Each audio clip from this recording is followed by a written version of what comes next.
Welcome to another edition of Wealth Press TV. And by the way, make sure to subscribe to us and make sure to like us and follow us, all of us on social media, Twitter, Facebook, and all the rest. So, Jeff, let's just get right into this here because I think today was one for the ages. Really, this whole week is one for the ages, considering the obviously major events that have been going on with the election and everything else that's happened since then. But the one thing I find fascinating is yesterday all of us were on our live stream feeds and we were talking about and warning people about volatility. Yeah. Normally think about volatility as a bad thing, and in this case the volatility was all upside today. So what's your take on it? See, here's the thing. And, we all have this like innate understanding that when things are crazy, the likelihood of craziness continuing is more likely, Mhm. right? So you'll hear a lot of people say, oh my God, because it's 2020, it's got to be the worst thing ever. Like, this had to happen. Right. Like, we got to have a hurricane in Miami this weekend because it's 2020, of course, right? So would you expect a move post-election with not, not even the election being finalized to be anything other than extraordinary? I mean, I expected it to be extraordinary. What I didn't really anticipate was the whole tone of how it all shook out, from the Senate to the Congress to the presidency not being done. It was it wasn't a clear-cut thing, right? Do you think that the markets can continue to move higher here, or do you feel? Because I know this is something that anybody's watching this is the first thing you're going to be thinking of is where we can't call the markets day to day. We try, but we're never going to be able to do it completely. I love But day-to-day, Mark. I of love the course, and we live for day-to-day. that. I love But it. like, what do you see if you could draw it on a chart and say this is Jeff Zananari's ideal chart formation here? Are we looking at a rocket launch like we saw in 2016, or are we looking at So here something more broader, just a broad takeoff pattern, if you will? we're in risk on, man. Like today, people bought stock. So this was my case yesterday. I was talking about this a little bit last night. The fear, which oddly enough has been taken out of the market. Yes. From the market's perspective, the big thing that I was nervous about as an investor, as a trader, that a lot of people I was talking to was thinking about, was the blue wave tax situation for long-term capital gains in the short-term horizon. Mhm. That situation got taken out of the picture. So everybody rushed back into the market today and was just like, boom, risk on. Give me back that Facebook stock. I need that. I need those stocks because I don't care. I'm not trying to lighten my book up into year end. I need to ride the winners into year end. You also saw that the stocks that, and I'm going to show you, I have a couple of graphics that I pulled up from Bloomberg at the close today. The stocks that didn't do so well, and believe it or not, there were stocks that sucked today. Those are stocks that are not going to be happy if we don't get a massive stimulus package. And those have been the stocks that have been lagging. They've been lagging. And so we're in this reality. We have this broad, huge COVID thing that's created an entire shift in the way people live. There's a secular shift, right? But you got to hold these two thoughts in your head. There are companies that are kicking ass right now in this environment, right? So you get this election result last night, and what happens? The companies that are kicking ass are going to still be able to kick ass, and they almost got the green light, and that's why you saw what you saw today with the Nasdaq, in my opinion. So if I can sort of read So between the it's lines, going to keep going. Yes. so it's Rocky. it's sustainable. Not only is it sustainable, I think that it's to be expected. Now, let me ask you. This is something I was thinking of last night because I was watching the futures market, and I know that you trade the futures, and we all sit there and obsess over this stuff. I don't think there was a single point last night, except I wasn't watching while I was on with the live stream and all that in those early hours after the polls closed. But I don't think there was a single point in the night where the futures were even negative, were they? Or maybe for a few minutes at a time, but it seemed like it was strong all the way through. So was it really, is it really this just a like a relief rally that, hey, there aren't militias in the streets and all the other crazy stuff that Yeah. true, but that it's more of a relief that things went smoothly and now it's time for everybody to buy back in, or is it really predicated on some of these political ramifications that deal with the economy and tax policy and that sort I of think thing? once it became pretty obvious that it wasn't going to be a blue wave, you saw NASDAQ futures up 3-4% right away. You saw the NASDAQ was priced in last night. The S&P wasn't up 2.5% last night. It was up 50 basis points, 30 basis points. The move was muted. Then it went up 1%, but it was whatever. It wasn't that big a deal. Russell wasn't good at all. Wasn't good today either. So pretty much right away, the market started to pick winners and losers as usual. What was really strange, and I was like, I was here last night. People were watching me. I was like, look, Trump wins. This is going to happen. And I was bought in, right? And when I was doing my thing, there was a huge shift in the probability of Donald Trump becoming the president of the United States. He went from being almost a 2-to-1 underdog to even money. Like literally, like I was sitting here looking at my phone. A lot of you guys remember watching it. And I was like, let me get out of here so I can go home and trade this thing. And I get home and then he's 250. All right. We all have our biases. We all have our tendencies. Mm-hmm. My chest is starting to puff out. I'm getting this thing right. Boom, I got it. I'm nailing this thing, right? 7-1, Trump becomes the favorite when we start to see the early polls in the Midwest, right? Florida's wrapped. It's like around 10:30 at night. Unwinding with a little bit of scotch, I might have to admit. 7-1. Scotch is flowing. Right. Maybe I should have thought about some of the texts that I start sending.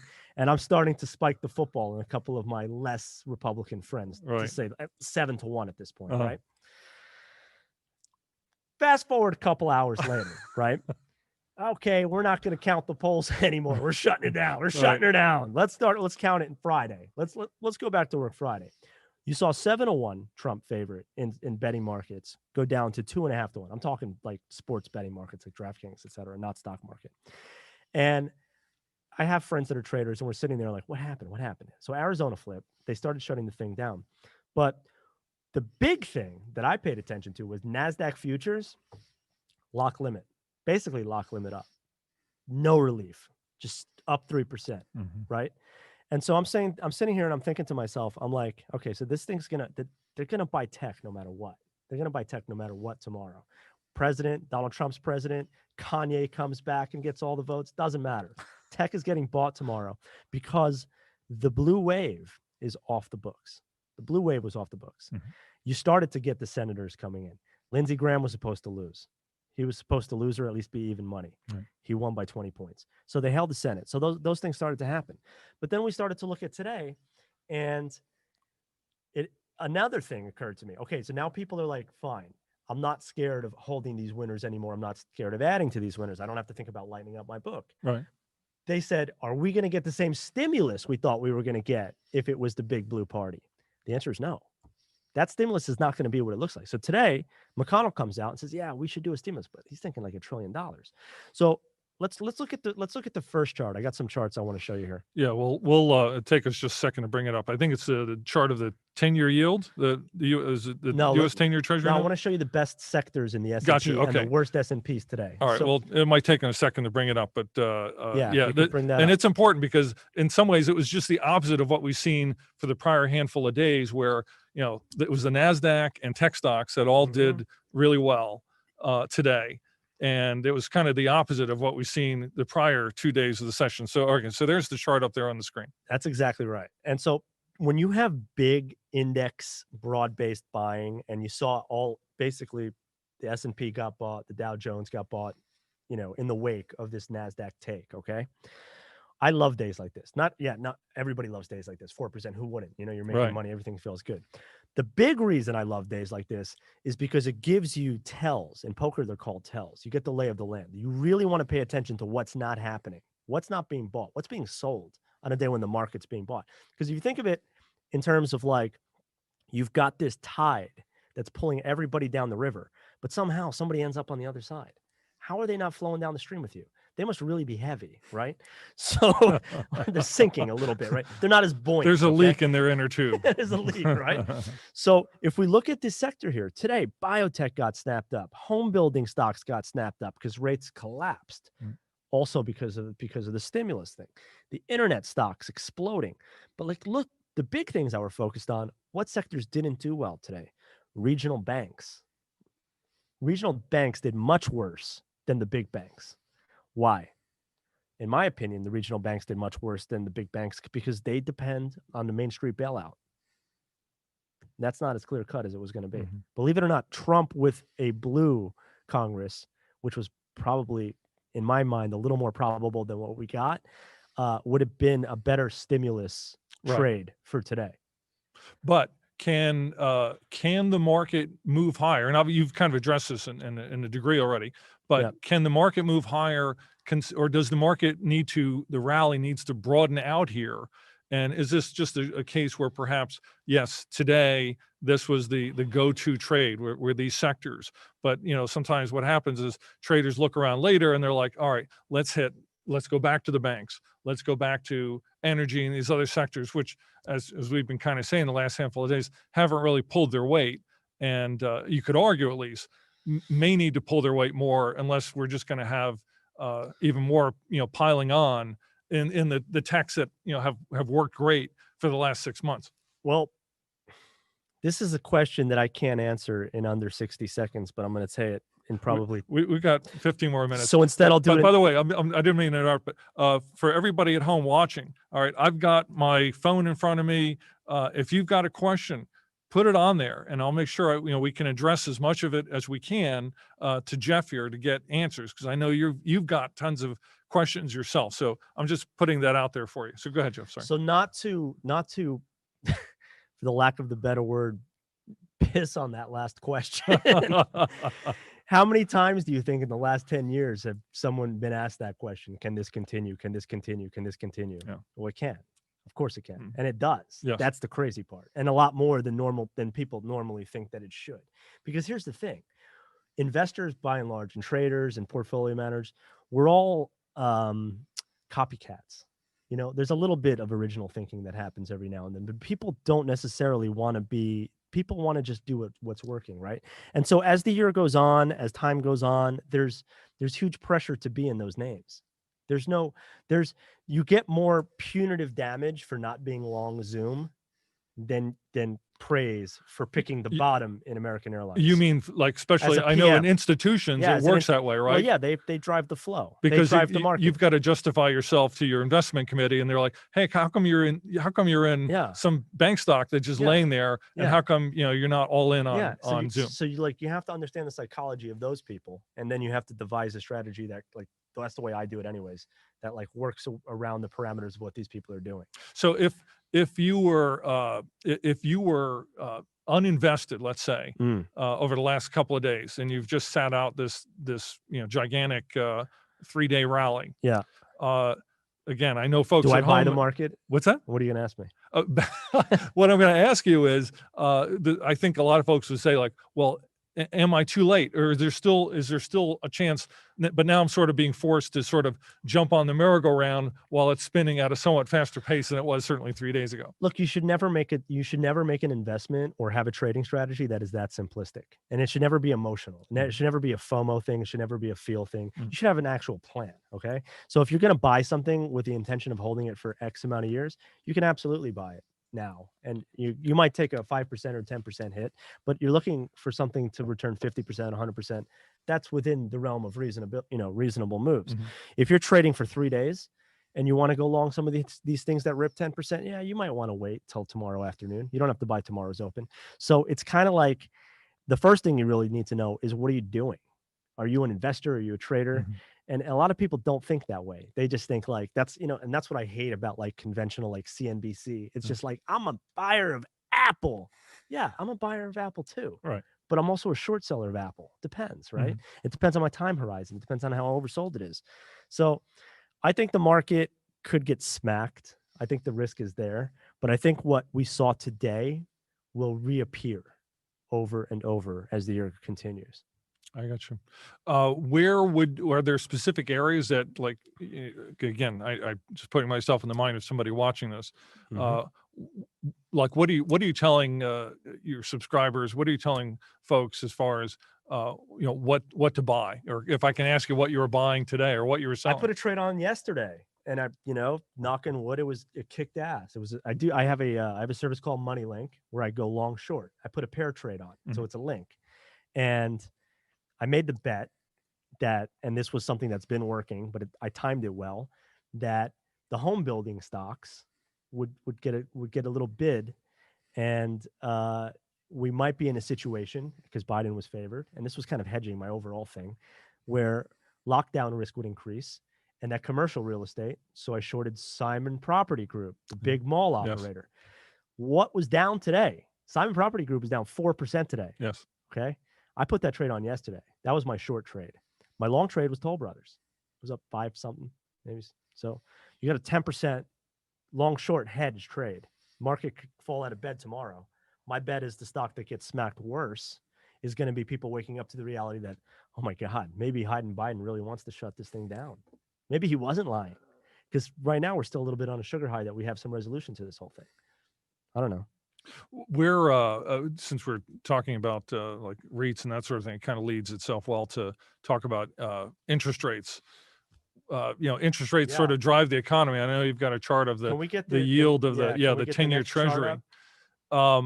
What do you see for interest rates here? Obviously, the Fed's doing everything they can to keep rates ultra low, but at the same time, there's another part of the economists sort of thinking group there, hoping that they'll see yields move higher, because that's reflective of inflation, which is something that we need to go. By the way, if we can go to the next slide, please. Not the one with the green spaghetti on it. Yeah, we're not going to do that one. We'll look at the one that looks like that's looks like a Wile E. Coyote falling off the cliff. Basically, let me start at least while we wait for that chart.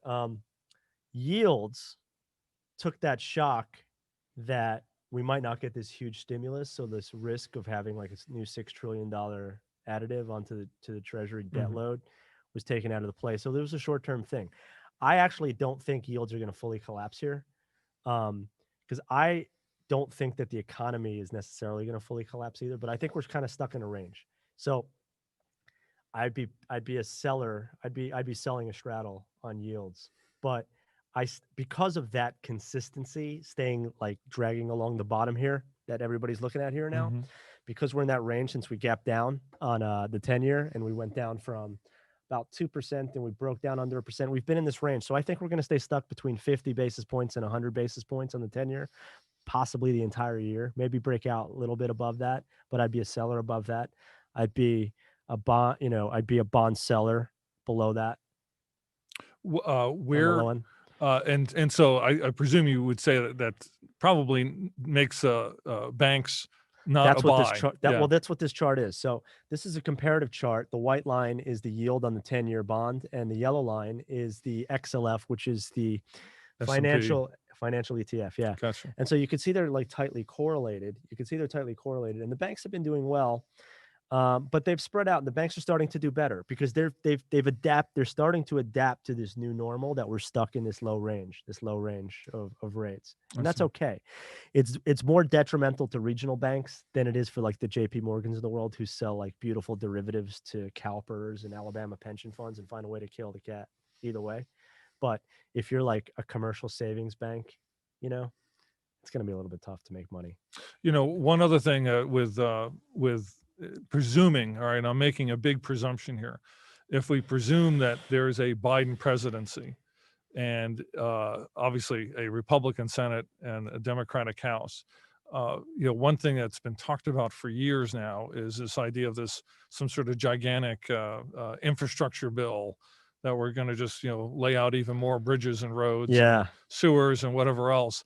That maybe climate friendly or not climate friendly. I presume under a Biden presidency that might be the case, and less so if there's a second term for President Trump. What do you think the chances are for a big infrastructure bill finally this time around? I think those chances took a real beating yesterday. There wasn't a clear-cut blue wave mandate. I think that if you would have seen that, if you would have seen some House seats picked up, if you would have seen all those Senate seats fall the way they were supposed to, with the Trump loss, even though it was a tight loss, that you would have had a Democratic mandate. I don't think you have one right now. And I think that part of the market's exhale today is that's kind of good. We're coming out of such a tumultuous period. And I'm even thinking that way. And I think a lot of people can see the transparency of my biases. And I'm taking a little bit of resolve in the, you know what, like this is America. You know, I mean, we're not all that different. Like things are still kind of like, we think this is extreme and that's extreme, but it's all kind of in the same direction. But maybe we need like a breather where we have a little bit of a stalemate between the executive branch and Congress. Everything I've ever read and been told in my time as a business news correspondent, and everything I've observed as an investor and as a newsletter editor, it seems quite often that when there is deadlock in Washington, Yeah. that in many ways the market works at its most sustainably best, if you will. If only because, you know, everybody kind of keeps themselves in check, which is part of, you know, what was sort of how the design was to begin with, if you will. Well, I mean, the market likes predictability.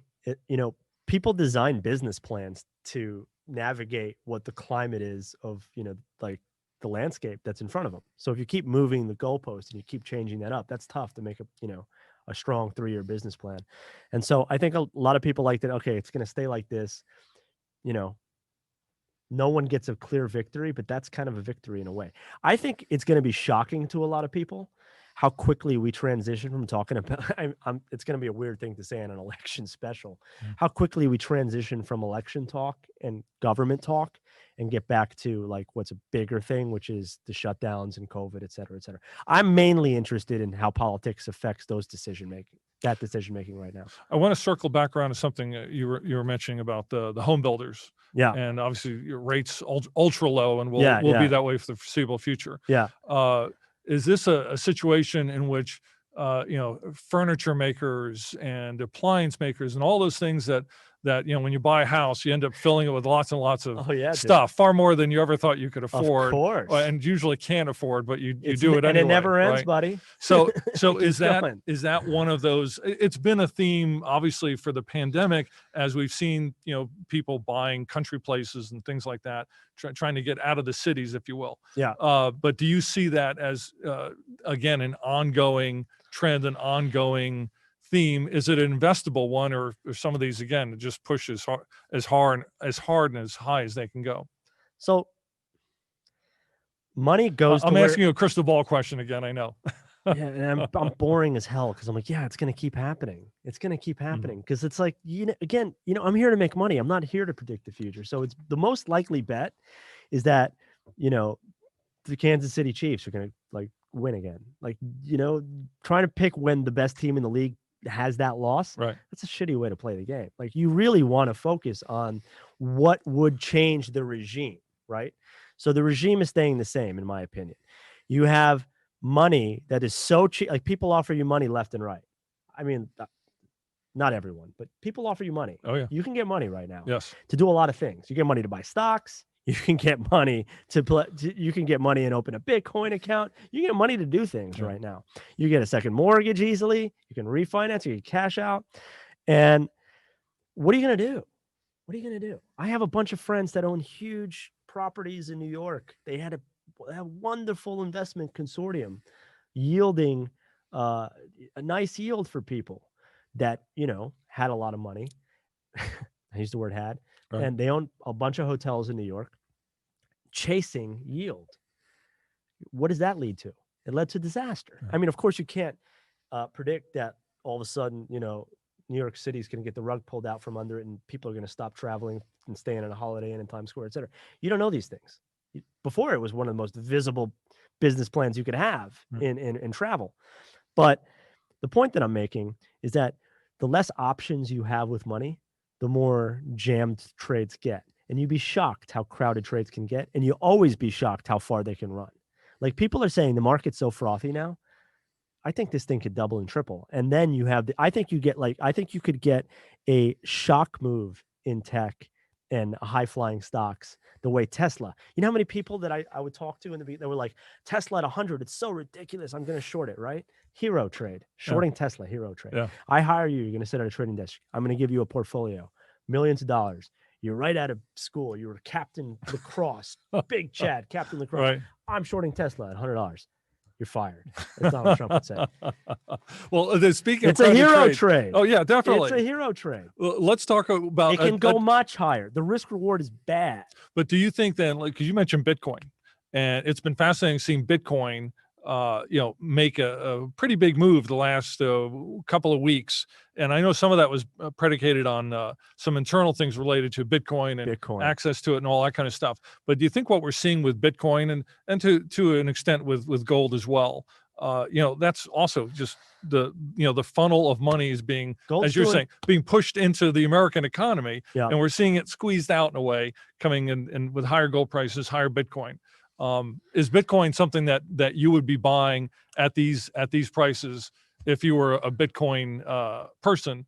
Again, it's just expecting that we're going to see this gradual inflation because the Fed has nothing to do, but no other tools left but to basically monetize debt, essentially. So I'll answer it in two ways, and I'm gonna be hedging myself, but I'm gonna present both cases kind of in a way, because I'm of two minds about this. PayPal, in my opinion, is going to be the largest financial institution in the world within 10 years. Mm-hmm. So PayPal came out a couple of weeks ago. I don't know if it was last week or the week before that, and they started allowing Bitcoin to be transacted on PayPal. That was the big move that day. I remember that. That is how you become bona fide, my friend. When you have the backing of people like that, and they let you play in their playground, that's legit. Mm-hmm. I was surprised by that, and it changed my opinion a little bit. As it stands right now, what is Bitcoin? For me, it's a speculative asset that people just try to time really well and make a shit ton of money on. It's not a means of exchange. Like, are you going to go pay your gardener in Bitcoins and risk 10%? No. Is he going to take it from you? But as a speculative asset, that's something where you see that kind of move. You can't afford 10% slippage in a transaction. So it's not a currency, right? Is it a store of wealth? What makes something a store of wealth? Well, gold is a store of wealth because it has history. It has history, right? Bitcoin doesn't have history, so I have a problem with that. But if Bitcoin can become, through mechanisms like PayPal, a true mean of exchange, then it's going to keep going. The problem I have with it at these levels is the case for it to go to 100,000, then it has to become a couple of $1 trillion thing. It's already a $200 billion thing. And so I'm, risk reward. Gotcha. I think we got about another minute, 90 seconds or so. You can keep going if there's any questions you can take. Yeah, I don't really. Nobody's. Again, folks, this is your chance. I don't see any questions on my feed here, Jeff. But Jeff, as we kind of come up on our final minutes here, where to from here? Like, I guess I'm trying to figure what else have we not covered in about 15 minutes. I'm not talking about that. I don't care about that. I want to know what the market's going to do. What's probably the crystal an old-fashioned, maybe a ribeye. I don't know. What's the crystal ball say? Day to day, man. Day to day. Like, be small. Be small. Be humble. We don't know. I don't know. You don't know. I thought last night the guy at 11 o'clock, I was literally like Miami crazy, like banging pots in the street. Trump won, right? I don't know. We don't know. So take it a day at a time. Cut your risk, man. Yeah. Cut your risk. You don't have to make all the money right away. Gotcha. What you have to do is survive. This is a tough period. To survive this period. All right. I think that's a good place to sort of wrap things up. So, Jeff, thank you very, very much for coming out. Thank you, Jeff. And illuminating us. Illuminating. I mean, and this is something I want to do again, the two Jeffs. Yeah, it's cool. Right. I enjoyed it, man. All right. Thanks, man. Buddy. You got it. And for all of us here, thank you for joining us for another edition of Wealth Press TV. And we'll be back again next week. And until then, talk to you later. Thanks, guys.